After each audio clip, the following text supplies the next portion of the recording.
Very warm welcome to this evening's lecture. I'm Michael Colcliffe and I'm one of the canons at the Cathedral. Welcome to Barnard's Inn Hall for tonight's lecture on the restoration work at St Paul's Cathedral. And I want to begin by thanking Gresham College for their generous hospitality in hosting this and next week's lectures.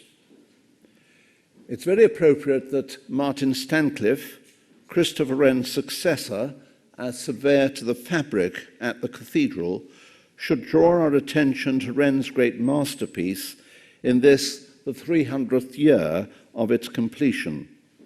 And sadly, in the last months of Martin's time as Surveyor to the fabric. This is an office that he has held and fulfilled with both devotion and distinction for the last 21 years.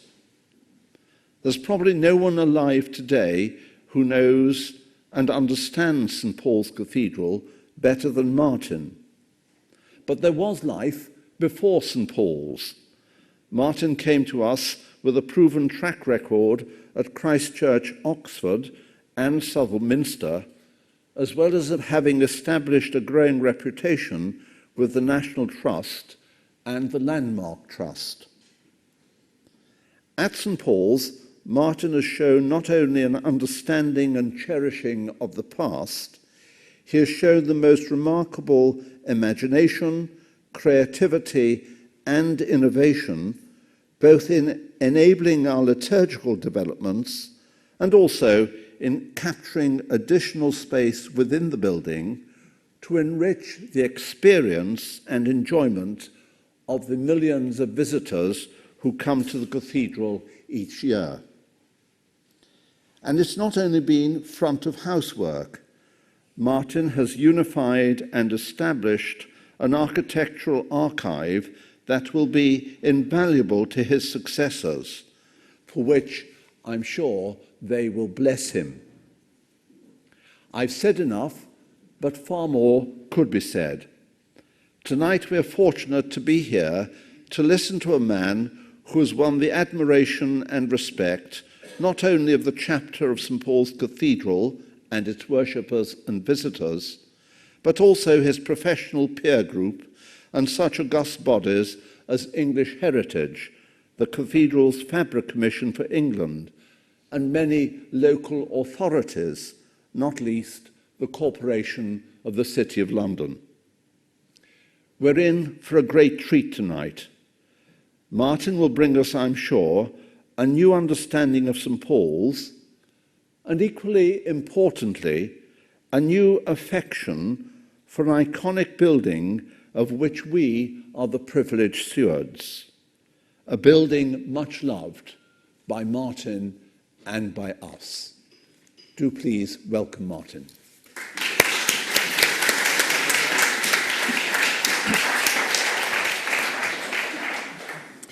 Well, many thanks indeed. And can you all hear me all right? I'm a visual person, I suppose, being an architect, so I hope you'll forgive me if I actually give you rather a lot of pictures and talk to them this evening. The purpose of today, and indeed next week's talk, which I see very much as a pair, is to give some account for what has been done over the last 21 years. I believe that history may look back on us and think that this may have been a significant period. Time will tell, and it's not for me to say, but I feel that I should make an account of what I've seen and done as I see it and as I hand over to my successor.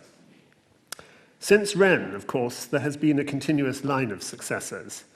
Wren's last meeting of the Commission was on the 20th of September 1710. Thereafter, he was around, but clearly not playing an active part. But he did, of course, have to petition Parliament for them to be able to pay his final salary, which was agreed to be paid on Christmas Day, 1711. the Dean and Chapter has agreed with me that my final day will be Christmas Day 2011. I have yet to discover whether they intend to hand me a bag of gold on that day, but I'm not hedging my bets. You see before you a list of the surveyors to the fabric that have been since Wren down to me. I'm number 17, and they do decrease in intensity as well as number. Clearly, in the first years after Wren, things continued very much as before. John James was his assistant at St. Paul's and carried on when the great man stood back. And perhaps it was natural for somebody like Henry Flitcroft, who was a carpenter like John James, to take over from him. But as time went on, it became clear that the idea of having a surveyor to the fabric could not necessarily be counted on. And in the mid-18th century, Robert Flitcroft found himself summoned by Dean Secker to be told that actually he'd done a review of the finances of the fund set up to look after St. Paul's, and that it had run out of money and that they couldn't afford a surveyor anymore. That produced what has been known as Flitcroft's humble memorial. This isn't actually a picture of Flitcroft presenting his humble memorial to Dean Secker, but it might just as well be. It is, I think, actually, Robert Milne, who succeeded at the end of the century, who then had to do much of the same thing before Archbishop Secker, as he then was, who, as Archbishop, was in charge of St. Paul's Fund. The result of Flitcroft's humble memorial was that it was agreed that actually from that point there should be a post of surveyor to the fabric, and that a one skillful architect who should be both able and experienced should have the care for the cathedral onwards from that point. So up till then, actually, it wasn't the surveyor to the fabric, and we only could therefore start counting ourselves from Flitcroft. Each surveyor's contribution, of course, becomes clear over time and demonstrates, rather horrifyingly probably, how experienced and able one has actually proved to be. And the purpose of these lectures is to act as some kind of marker, so that history can say the Stancliffe era was an unmitigated disaster. I propose to organize these two lectures in this way, that I propose to start at 1990, when I became surveyor to the fabric, and today to look back at what I inherited at that point. Next week, I propose to then look forward to what we then did over the last 20 years. I'm sorry if that will mean some cliffhanging this today, but I hope that it will encourage you to look forward all the more passionately to next week's thrilling instalment. Here is a photograph of the interior of the cathedral as it was in 1990. It was the centrefold of the guidebook at that time, and presumably showed what the Dean and Chapter at that time thought was the cathedral at its best. To me, it looks a thoroughly sterile interior. You can hardly see the altar. All the liturgical elements are tucked neatly away. It's all lit by clever artificial lighting to try and make it look good, but to my way of thinking, it just looks extremely bland. One of the things one discovers is that the cathedral has been through all sorts of cycles where issues have come up and stayed on the agenda on a regular basis. And what I want to do today is to address a number of those particular issues. But first of all, I do need to say quite clearly that the cathedral is an extraordinarily well-built building. It's remarkably sound. It's been conscientiously looked after ever since it was built. It's been written about, drawn, and studied, probably better than almost any other building in this country.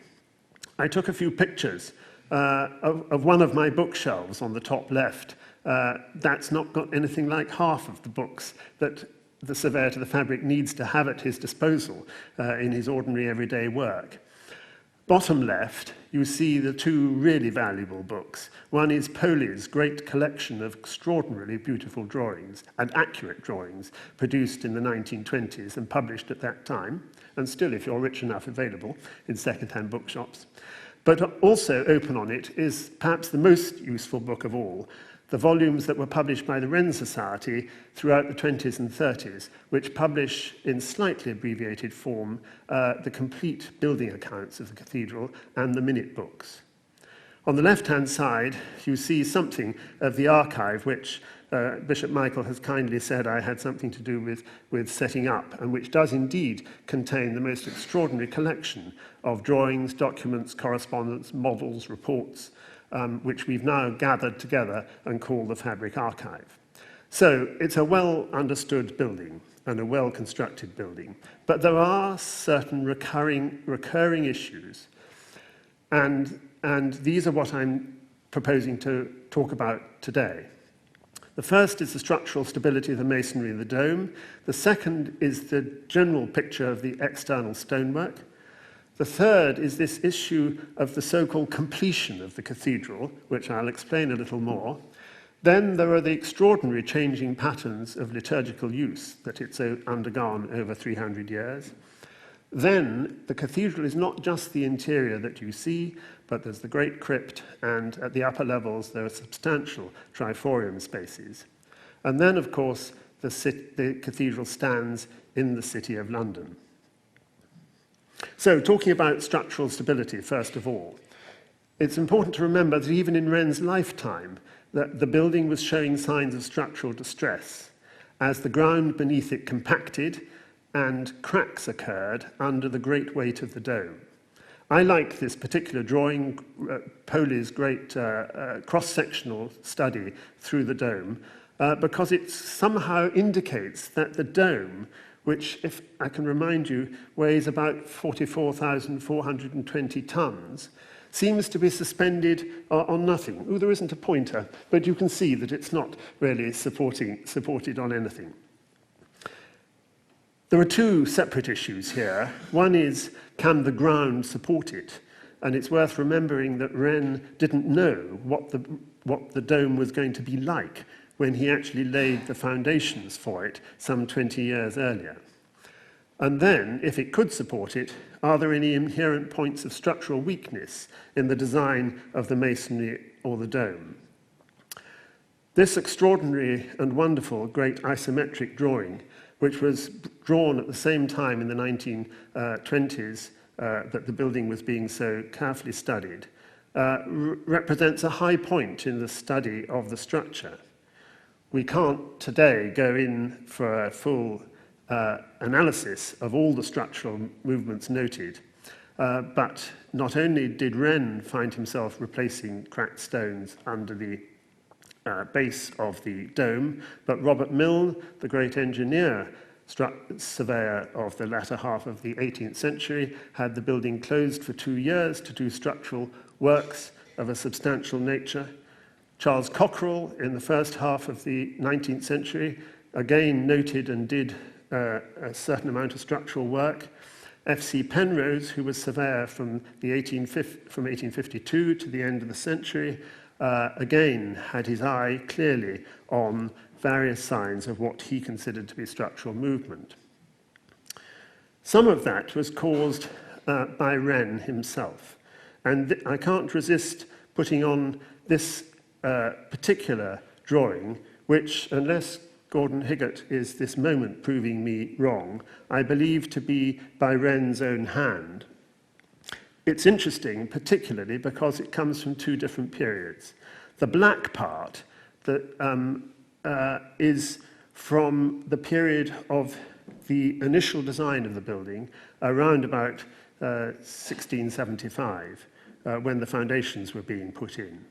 He then put it away in a drawer, in a plan chest, as architects do, and then some 20 years later, he takes it out again, and in the blue and yellow parts, he tries to see how to put this extraordinary circular geometry over the rectilinear geometry that he's already just built underneath it. And you can see him wrestling with how to get the major loads that come down from the dome itself, and you will remember those 44,000 tons, to get them down to ground level. It was a big challenge for him. That did, as I say, have effects on the building. In 1897, Summers Clark succeeded F.C. Penrose as surveyor after 45 years. And at that point, there was a particular amount of concern on settlement of the cathedral arising out of proposals to construct tunnels following the Central London Railways Bill of 1890. Summers Clark did an amazing job. He plumbed the dome, he undertook a thorough photographic survey, one of which the photographs that you see on the right, and installed a system of measuring points. And here is one up in the inner of the flying buttresses of the portico of the dome. He brings in experts to discuss where funding might come from, but he wasn't somebody in good health. He actually spent half his life in Egypt on a parallel career as an archaeologist because he suffered from asthma. And I've often thought that actually Surveyor of the Fabric should follow his good example and have half the year in Egypt and the rest doing his work here.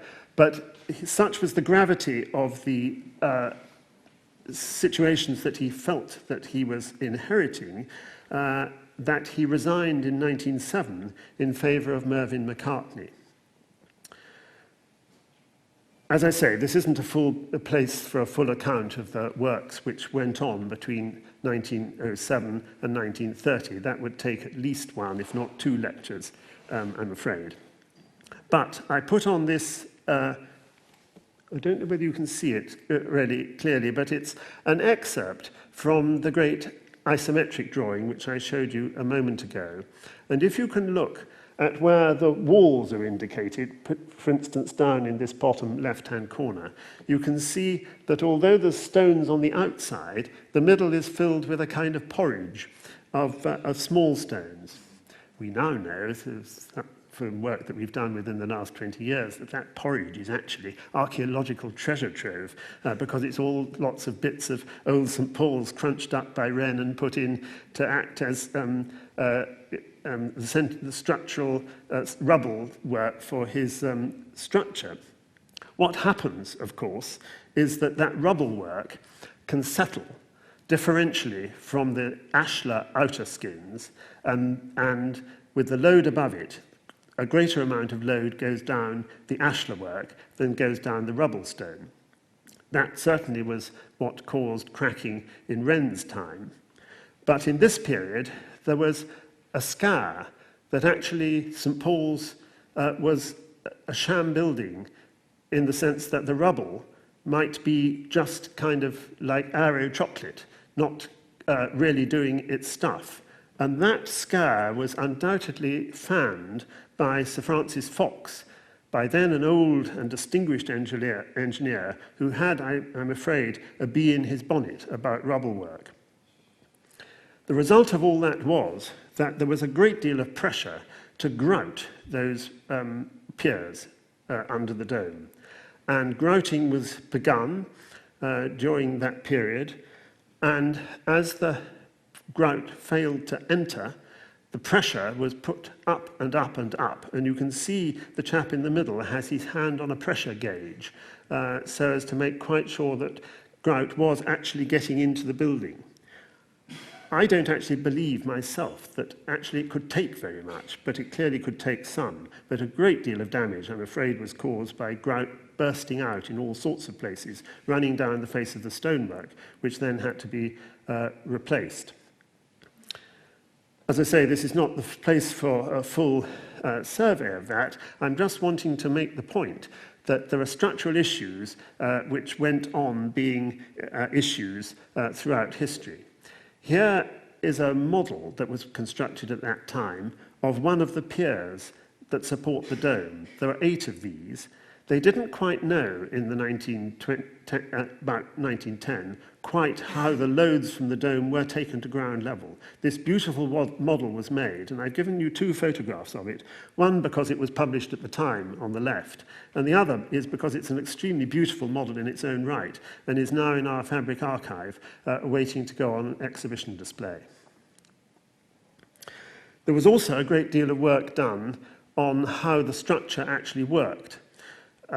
Members of this august college will know a great deal about Robert Hooke's involvement and his contribution, and won't need to have translated ut pendet continuum flexile, sic stabit contiguum rigidum inversum, which means that, you know, the chain that you hang down, if you turn it the other way up and make it rigid, it'll support the weight.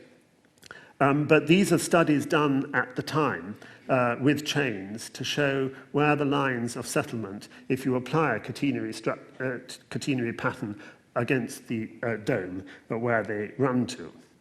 It was found that they don't actually run down neatly to the ground, as I think Wren and Hooke hoped that they might, because what actually happens is that they don't get resolved, those loads, at the point where the base of the dome structure is carried on the top of those 8 supporting arches.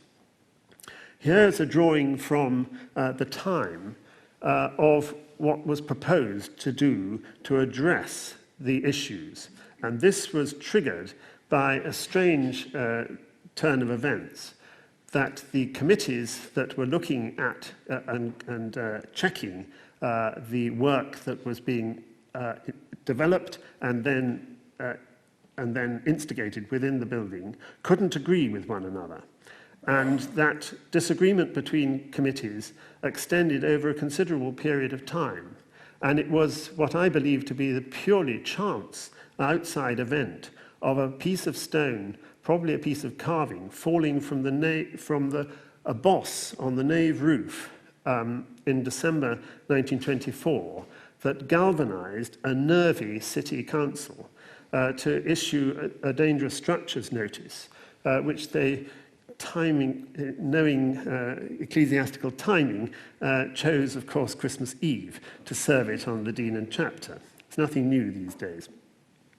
That galvanized everybody considerably and produced the work which this drawing describes, that a chain should be put in down at the bottom here, and a series of tie rods of a very complicated and extremely massively designed kind should be introduced to actually make that whole structure work together. And that work closed the cathedral. They walled off the nave, and only the nave was available throughout the remainder of the 1920s. And between 1925 and 1930 was the period of what we call the Great Restoration. You can get some idea of the scale of what was done from this photograph of the period. And here is the chain that was put in up at the base of the dome. On the left-hand side, the chain going in, the first use, incidentally, of structural stainless steel in Europe, anywhere outside North America, and later cased, as you see it on the right, as it is today. That work undoubtedly made a major strengthening of the supports to the dome and the dome itself. There's no doubt about that. Whether it was strictly speaking as necessary as they thought it was is something which we might doubt now, but the purpose of this lecture is not to enter into that. That will be a very interesting separate lecture. But Macartney retired in 1930, and he was known to have been worn out by the struggle of that particular period of work, and very sadly he died the very next year. He was succeeded, interestingly, by Godfrey Allen, who was to be the great surveyor right through the war years, but who had already been his assistant for the previous 15 or 20 years. He therefore came into the surveyorship already well briefed with what the issues were, and he set about to make a substantial fabric of knowledge based on this discoveries of the previous 15 years. He saw through what we now know as the St. Paul's depths, which is a legal instrument which puts in place a control system whereby the Dean and Chapter can at least question, if not stop, any development around the cathedral that they believe would threaten the ground systems beneath the cathedral. And that is still in place today. He also introduced a cathedral-wide monitoring regime of extreme subtlety and precision. This photograph shows Tom Thomas, who set it up at the time and continued to monitor on a yearly basis until his son, Richard Thomas, took over from him. And one of my first tasks when I became surveyor was to design and erect a memorial for Tom Thomas, who was a personal friend of the Surveyor to the Fabric before me, Bernard Fielden. Here is Tom with one of those wonderful bits of equipment which we have still in the TRIFORIUM of the cathedral, plumbing the dome. I don't know whether you can see, but there's a cable coming down over his left-hand shoulder, which comes down in this wonderful instrument, which has two weights, which are in baths of oil that stop it swinging, so that he can get the plumb center of the dome, which you will see is actually underneath the letter E of Sic Monumentum Requiridis. It's the ment of monumentum. So you can see actually how out of center it is. As I say, there was a huge amount of work done during that time of great stability. And one could say that it was over-engineered. But then you never know what's going to happen next at St. Paul's, as we've discovered in the last few weeks. Here is the effect of the bomb which pierced the north transept roof on the night of the 16th of April 1941, exploded in mid-air, destroyed the vault, plunged through into the crypt, bringing the whole crypt vault down below, and destroying, very sadly as well, as you see in that jumble of planks at the background, the section of Wren's pulpitum, which had been re-erected to form a vestibule for the north entrance door. Had all that strengthening work not been done to the dome, one can only shudder at what the effect might have been on the dome itself. But what was particularly interesting is that the idea of the movement, the continuing movement, which continued to be monitored by Tom Thomas and his son, and the idea that there was still actually something basically unstable with the cathedral, persisted. And when Sir Bernard Fielden, as he then was appointed Surveyor to the Fabric in 1969, he came fresh from his structural work at York Minster, where he had done extraordinary work, or was in process of doing extraordinary work, to support that great medieval tower. He had a preoccupation. It's a formal lecture. I shouldn't say a bee in his bonnet, but I can say preoccupation with structural movement.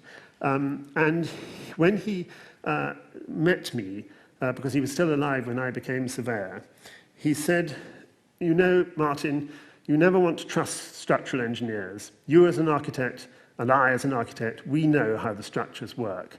And, you know, we don't need to be lectured to by them, and we tell them, you know, what they need to calculate, if they have to calculate anything." As a result of my 20 years, I have to say that I profoundly disagree with him. I have relied on most excellent engineering advice from Alan Baxter, and particularly Robert Bowles, his assistant, who has been a great tower of strength to me. But here is a remarkable Perspex model, which we still have at the cathedral, which was constructed at Bernard Fielden's request. He made another one at York Minster. You probably can't see the little red lines that show where the cracks go, but his intent was to show how complicated the patterns of movement were. that run through the building, and how important it was that they were understood and monitored and kept an eye on, and if necessary, corrected. He was succeeded after not very long by Robert Potter in 1978. Robert Potter, also a distinguished person, also had a bee in his bonnet about monitoring. He had an absolute passion for early computers, and we're now talking the late 70s, early 80s, when there weren't such things, as you will all know. On the left here, you will see the transducers that he introduced in the south transept. This is a number of ones that he introduced in various parts of the building, and you can see the orange wires that go down and were originally linked into an early form of computer.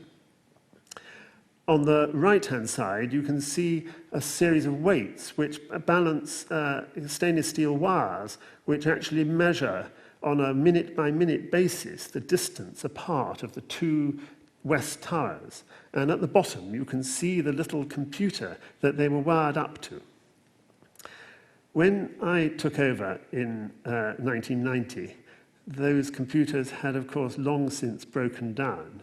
And I sought advice on whether they could be connected up again, and was told that it would cost at least £30,000, which caused me to ask certain questions about what this minute monitoring was actually doing.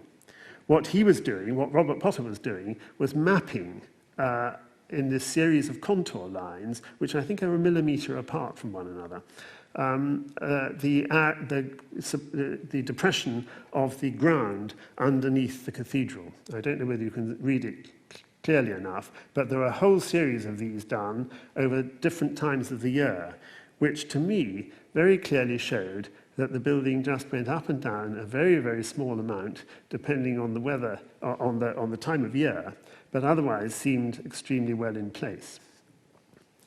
But over the south transept, and you may not easily interpret this photograph, but there's a window above you at the middle of this picture and a great arch below you at the bottom of the picture. And that little transducer is measuring a crack just over a small doorway which leads through. And if you can see carefully, you can see that the block of stone above that transducer has slipped sideways by quite a few millimeters.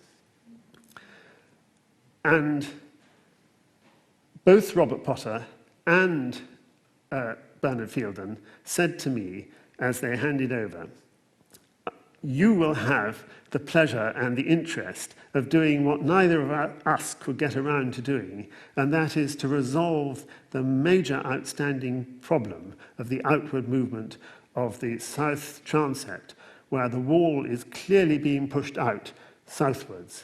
And this is a drawing that Robert Potter handed on to me with many admonitions that it was going to fall to me in my time as surveyor to actually get to grips with this one. How I got to grips with it, I'm afraid you will have to wait until next week. Because all that I've tried to do in that small excerpt is to try and give you an idea that there was a concern about the structure of the building, which actually went on from Wren's time right through till 1990, and was something which I had to pick up and run with. Right, that took a little time, and I hope we can go through these ones slightly quicker. But external stonework has also been a matter of great interest to my predecessors and to myself. It is, of course, an extraordinarily homogeneous construction, St. Paul's. It's all made of Portland stone, except for those niche recesses in the portico, which are of Ketton, but otherwise it's entirely Portland, which has a very interesting natural weathering pattern. And here you see it in a photograph of about 1990, where you see that the upper story on the whole stays white. The west towers, very much exposed to wind and rain, stay white. The more sheltered parts gradually go black. And here you see that weathering pattern in one of the hidden parts of the cathedral, where you can see that if you get runoff as a result of one of the weathering members actually having a notch in it or a joint in it, and you get a flood of water that comes down on a regular basis. It washes it clear white, and the rest remains very black. That's because there's the sulfur dioxide in the atmosphere, of polluted atmosphere, actually mixes with rainwater, and where rainwater runs, very particularly the acidic action acts to dissolve the surface of the stone. Elsewhere, the sulfation builds with carbon from the air and just builds up this black carbony crust. The building had, of course, got very dirty over the first 250 years of its life, and in the 1950s there was a great public discussion about the cleaning of all London buildings and Portland buildings in particular, and St Paul's amongst those. And in 1958, the West Front was, despite great opposition at the time, cleaned, as you see here.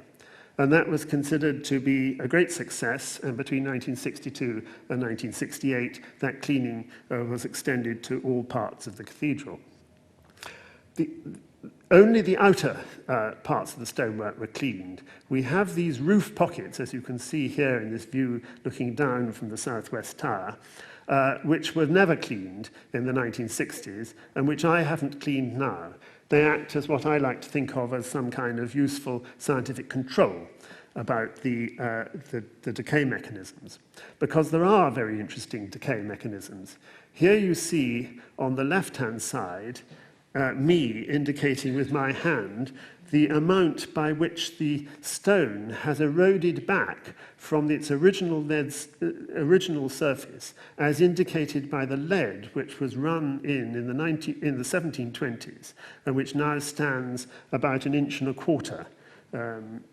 In my terms, it must be about 30 millimeters in modern terms, above the face of the stone, indicating the stone loss at that time. That has been monitored by a group of scientists for very many years now, and you can see the micrometer that they use when they come on an occasional basis to work out the effects of the alteration in sulfation levels in the atmosphere. Work funded originally by the CEGB, the Central Electricity Generating Board. They've recently adjusted their figures up from the 3.8 million that they originally put forward to now 4.2 million years before they feel that St Paul's will be reduced to a small pile of damp stone dust. I wouldn't say that the total culprit of all of that was the South Bank Power Station, now of course Tate Modern, but it was undoubtedly a substantial culprit in producing a great deal of sulfur dioxide just downwind of St Paul's Cathedral, as this photograph from about 1970 shows.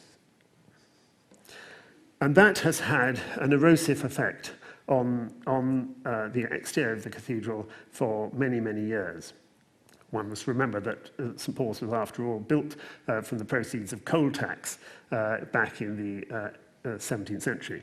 Here is one of Francis Bird's great figures, St Paul himself standing on the apex of the pediment at the west front, and you can see how in Francis Bird's wonderful sculptural massing, the sculpture still acts as a wonderful figure. It doesn't need, in my opinion, replacing, as they were proposing in the 1960s, when there was a move to get Henry Moore to actually recarve all of those in a modern style and put the others in a museum. Things change. The erosion patterns, of course, affect the stonework in all sorts of ways, and undoubtedly they do alter and soften all the mouldings around the cathedral. Here you see a column base on the west towers, where the original moulding is preserved very well on the left-hand side, but has completely gone on the right-hand side. I leave it to my successor to think about whether he wants to do anything about that. But where it does become critical is where it affects weathering surfaces.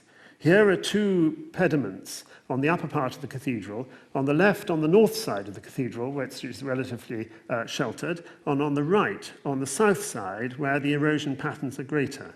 And you can see on the right side that this stone has worn away to the point where actually that fine, thin edge is about to actually crumble away completely, at which point the way that the runoff from water will run down the rest of the face of the building will be entirely different and much more damaging.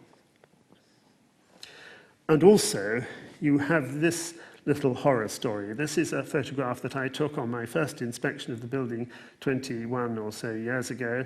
And up in the top left-hand corner, you can see, I hope, what I saw through a pair of binoculars, which was a strange thing that I didn't understand, and which you will have to wait until next week to understand, as I had to wait several months before I could get up there and understand it.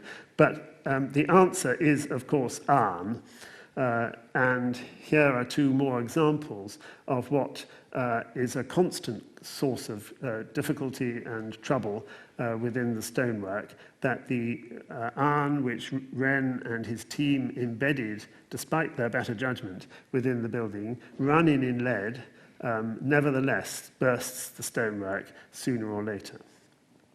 Just while we're on the surface of stonework, it's important to remember that St. Paul's is an extraordinary document, as well as being an extraordinary structure. On your right is the plan that was produced of the major bombs that went off around the cathedral during the Blitz. And on the left is a picture of the uncleaned building after the war, showing the damage on the outside. That damage has been left there, and when we repaired that about 10 years ago, we actually left that bomb damage as part of the history of the building, if you like. But it all, of course, raises the question of does one clean or doesn't one clean? And the argument, and that was a big argument, as I say, in the 1950s.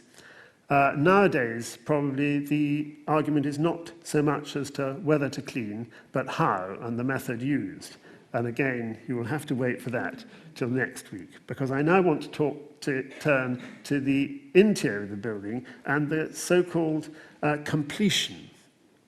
The completion of the cathedral preoccupied cathedral authorities over the years, because it was always felt that although Wren had achieved the construction of the cathedral itself by 1711, that there was more that he intended to do on the interior, but was prevented by his becoming old and changing tastes and lack of resources and other such. Going back to that, my touchstone picture of the interior in 1990 is a reminder of where we sort of are now. But if you compare that with how the cathedral appeared probably around 1725, it's interesting and informative. Because I don't know whether you can tell from that, but from the original of this painting, it's very clear that you can see the sheen on the stonework, because it's not stonework, it's paint. Wren had the entire interior painted between 1709 and 1710, 3 times in oil. He probably actually what he calls suppled the stone with oil first, suppling it in, and then painting 3 coats on top. Partly because he believed, according to other records, that he believed that oil in the surface of the stone protected the stone and led to a longer life. He may have wanted to have covered up what had by then become a blackened and dirty interior. You will remember that it stood open before they got the vaulting on for many years. He may have also wanted to cover up where the cracked stones were and were newly inserted in perhaps rather more toned down stonework. My belief, however, is that what he indicated in the interior of the great model, which of course predates the beginning of construction of St. Paul's by just a few years. This is about 1673, and him giving an indication on the interior of the great model of what the interior might look like. And here you can see painted decoration. And it so happens that exactly the same team of contractors, painting, decorating contractors, who Wren was using in the cathedral in 1709-10 were simultaneously employed at Greenwich in the Great Painted Hall, where they painted out the stonework in just the same kind of way. And then, of course, James Thornhill came along at Greenwich, as he was later to do at St. Paul's, and painted on decorative work on top of it. Was Wren proposing to do something like that? We don't know. However, the idea that something was intended to be done and hadn't got around to being done continued in the public imagination. Gwyn in 1755, writing in London and Westminster Improved, referred to the desolate appearance of the naked panels in St. Paul's. And he published this remarkable and beautiful engraving showing the interior decorated according to the original intention of Sir Christopher Wren. How he knew, nobody knows. But I don't know whether you can see the way that it's all covered with painted decoration of one kind or another. And then in 1773, Sir Joshua Reynolds, president of the then newly founded Royal Academy, approached the Dean with proposals that all the great academicians should be appointed to do a series of great panels that would hang all around the interior of the cathedral and improve its final appearance and complete it. Nothing happened, perhaps fortunately then, either. And the story of the decorative to's and fro's and tours de force of the second half of the 19th century can only be just hinted at here. It makes an absolutely riveting study, but would take at least 2 more extra lectures today. But here on the left, you've got F.C. Penrose's proposed decorative scheme for the chancel of the interior, and on the right-hand side, Sir William Burgess's extraordinary over-the-top treatment of the interior, where he actually proposed to cut back all the stonework about 4 inches and have Italian marble instead. He obviously was on a percentage fee. And the cathedral still has a remarkable legacy of the models that were made by the various artists at the time. On your left here, you can see Alfred Stevens's extraordinary and wonderful, touching document, a working model for his proposed dome treatment, one which we hope to be able to put on display at St. Paul's before too long. And actually, they didn't just build models, but they actually put a whole lot of it up. They actually hung great canvases into the dome, and they painted schemes on the cathedral. And actually, if you go there, you can still pick some of them out. And we found this extraordinary inscription up at the base of the Great Dome when we were there a few years ago. But of course, what actually happened was that with all the tussles that went on during the second half of the 19th century and no conclusion was made, then suddenly there was an incentive to push on with something to get it done. And Sir William Richmond was appointed to decorate the choir in his Byzantine character of mosaic. He intended to go further round the dome, but got no further because work was suspended because of the concern about the structure, which I talked about earlier. There was a cleaning program in the 1930s after the completion of the structural work, which I've also talked about, but that wasn't successful in changing the appearance of the interior. And so this is the interior as I inherited it, as another photograph professionally taken at that time. I feel that the photograph was taken by a professional photographer to make the interior look good, because I took another photograph at exactly the same time, and that was what I got, which may be unfair because it may make it look particularly bad, but I think between the two, there is an indication that the interior was not as glorious as it might be. Now, pressing on, I want to talk briefly about another issue, which is to do with the liturgical use of the cathedral. Here you see Wren's, the picture that I showed you earlier, a detail of it, which just makes it clear that, of course, in Wren's time and in his layout, it wasn't the kind of interior that you see at the moment. Here was this great pulpitum dividing the choir from the rest of the cathedral, with Wren's great organ standing on the top of it. Viewed from the inside, of course, it was a cosy and usable place in a building which didn't have any heating and was definitely not cosy. You can see that it had light fittings. There are actually 2 candelabra hanging from the ceiling. It had a mobile pulpit, and it had all the comforts that the dean and chapter would have expected for their ordinary day-to-day services. And indeed, on big events, they also used this. It was a bit of a squish on royal occasions. This was the great royal service for the celebration for the recovery of George III, and you can see George under that canopy, under the organ, right at the end. It was all right for those who were inside, but for those who weren't inside, there was a sort of slight feeling of exclusion, I suspect, as you saw them go in behind the curtain, and that was that. And that was the days before there were closed-circuit television. So it was perhaps not unnatural that the dome area, and indeed the whole western part of the cathedral, was not used during the whole first 150 years of the cathedral's life. And it was only on very rare occasions, like the great funeral of Admiral Nelson, and here Wellington, that actually brought the dome space to life and made people realize what it was perhaps capable of.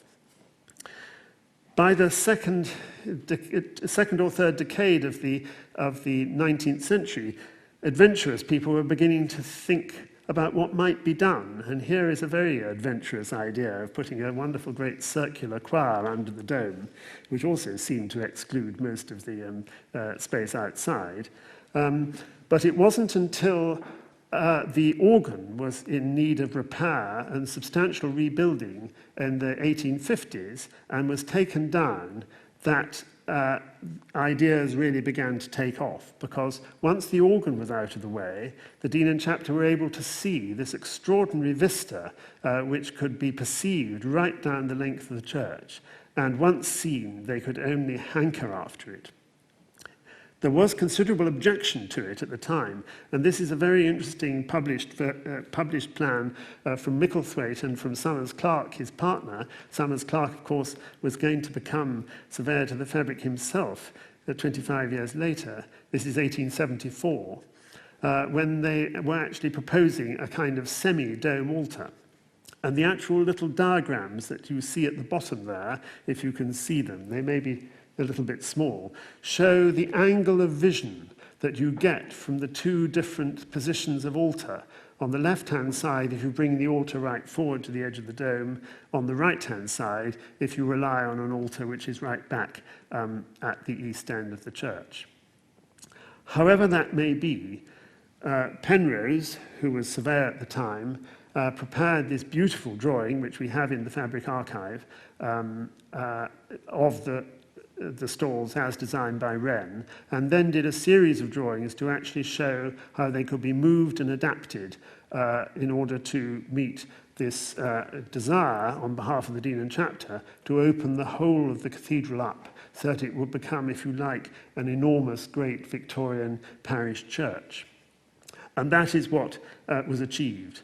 Here you see the pulpitum has been removed, the organ has been sliced in half, half has been put on the north side and half on the south side. The whole choir, all the stalls have been moved a bay further west. A new pulpit has been designed to go under a new tester, and the whole has been raised by 2 or 3 steps. Penrose had great ideas for what might terminate this vista. As you can see here, there was only a temporary setup, and had a great hankering to have a great baldacchino of the kind that he believed that Wren had in mind, but never got around to. And we have an interesting model in the Fabric Archive that comes from this period. But he never got a chance to do that, because nobody could agree on what should be done, and eventually Bodley and Garner were brought in to erect their great reredos in 1888. which you see here in the background. This reredos was sufficiently badly damaged in 1940 to permit the Dean and Chapter to remove it after the war. Various people have said that it wasn't that badly damaged, but I don't know that it ever really made its way into the affections of people. And certainly the great baldacchino, which Stephen Dykes-Bauer designed with Godfrey Allen after the war, which is one of the great pieces of classical design in the 20th century, in my view, which acts to terminate the choir and to form the division between it and the American chapel, is a substantial piece of work in its own right. It is, of course, scaled so as to terminate the vista down the total length of the cathedral. There was one brave attempt in the early 1970s by Noel Mander, who was brought in to rebuild the organ at that time. He commissioned here Dennis Flanders, a great architectural draftsman of the time, to put forward again an idea that the organ might go back onto the screen and the screen might be in some kind of way re-erected. But that never got anywhere. And by the time I became involved in 1990, this was the situation. Here were the rows of chairs chuntering across this wonderful dome space as though it didn't exist, running up to the chancel rail, where the chancel, as in every good Victorian parish church, stretched beyond the screen up to the high altar. And that set me a challenge, which again we will have to come back to next week. Going very quickly to the crypt and triforium, I found that these were in a state of semi-abandonment. Here are the sashes of Wren's organ propped up in the roof space. Here is the crypt, which my predecessor Robert Potter had tried to invigorate in some kind of way by moving the great model down here. But it was never supported really by anything else other than by rather half-hearted audio-visual displays and royal wedding exhibitions, because you actually had to pay to get down to the crypt in those days. Those were the days when you could get in free, of course. And of course, not very many people wanted to pay just to come down and see a rather dismal exhibition about the royal wedding. And so the greater part of the crypt remained a really rather unattractive blank space, particularly unattractively lit by neon lights which ran continuously round all the architectural cornice moulding at the base of the vault, and was the entire source of light for the entire crypt. And it was, of course, used to store the various bits which had come down from upstairs over the years. Here is Penrose's pulpit from the crossing, from the dome area on the left-hand side. And when you opened doors into the outer parts of the crypt, you found yourself in a kind of Pyrenean outer underworld of extraordinary old scaffolding and chains and boards, which was a great voyage of discovery. And even the best parts of the cathedral. Here is the OBE chapel at the time of the Friends annual service with the Queen Mother, as you can see, sitting in the front row next to Dean Alan Webster, shortly before I became involved. But I put on this photograph. There aren't very many photographs of the crypt at that time, but I don't know whether you can see right at the background on the left-hand side these dismal neon lights continue in a kind of disappearing vista away, because there was no subdivision within the crypt. It all formed one great space. And upstairs, in the trophy room here, there were various pieces lying around where they had perhaps always been, with people not really understanding what they were looking at. And in different other parts of roof spaces around the triforium were the remains of these extraordinary Victorian models and various other things. The triforium is, of course, an extraordinarily atmospheric space.